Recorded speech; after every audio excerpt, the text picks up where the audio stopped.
Baseando-me na teoria lacaniana que referencia Sigmund Freud sobre seu trabalho sobre o doppelganger, é que eu fiz a análise do romance do Chico Buarque Budapeste.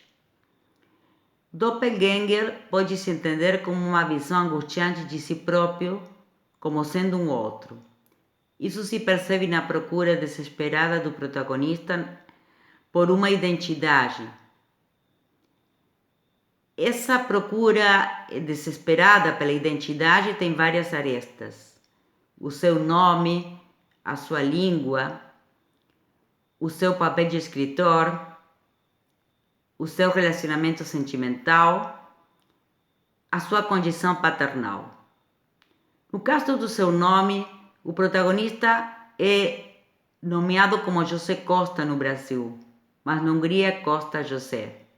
Novamente a duplicidade e a imagem invertida do espelho. É um outro que me nomeia. No caso da língua, o português é a sua língua nativa, mas muitas vezes é a língua que ele não sente como própria. Sendo assim, o húngaro é a língua que ele adota, a língua estrangeira, mas é a língua que, paradoxalmente, designa certos processos próprios mentais e emocionais e os designa com maior clareza. No caso do seu papel de escritor, aí ele se encontra preso nessa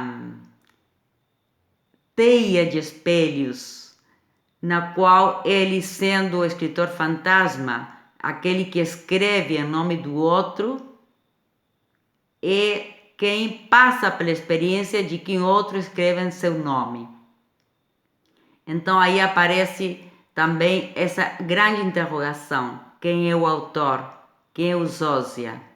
Novamente a inversão, a duplicidade e o espelho. No caso do seu relacionamento sentimental, existe o relacionamento com Wanda, a mulher com a qual ele se vincula no Brasil.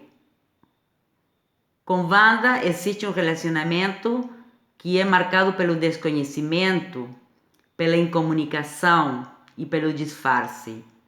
Eles são como se fossem dois estrangeiros no próprio lar. Eles se desconhecem.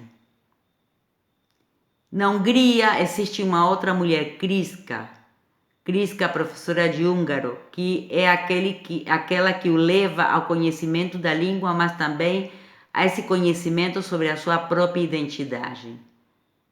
Kriska é quem vai mostrar o caminho de como, adotando a língua, ele vai ser introduzido nesse processo do conhecimento de si próprio, conhecimento sempre especular.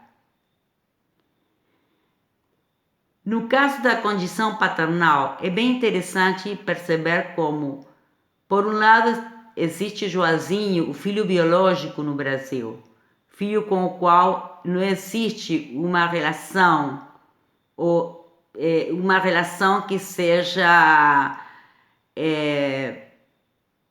sólida, ou só é uma relação dado pela questão de ser pai biológico. Não existe quase relacionamento. Nem há um relacionamento mediado por palavras, porque o menino, apesar dos seus 5 anos, ele não fala.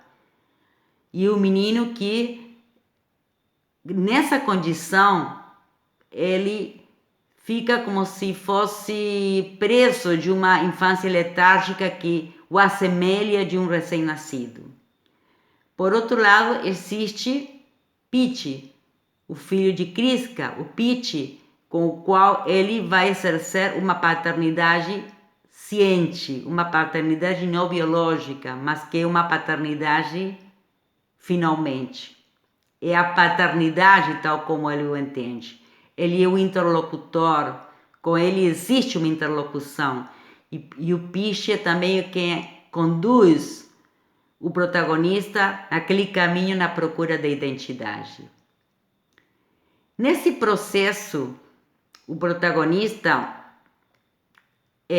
vai então iniciar uma dissolução dessa fronteira entre essas duas realidades e vai iniciar-se o que seria para a psicanálise lacaniana, referenciando sempre Freud, o que se chama um Heilig, quer dizer, essa não familiaridade, esse sentir-se estrangeiro. Nesse processo, então, de duplicidades, de jogos de espelhos, de imagens invertidas, é que finalmente o protagonista vai acabar diluindo as fronteiras e, na aceitação do livro como sendo próprio, ele o que vai criar é uma terceira dimensão na qual há um espaço que não é e um tempo que não é, mas é um tempo e um espaço por ele criado nessa aceitação. Porque acontece que, claro, assim como há um espaço que não é, ou há um tempo que não é, também às vezes há uma percepção que não é.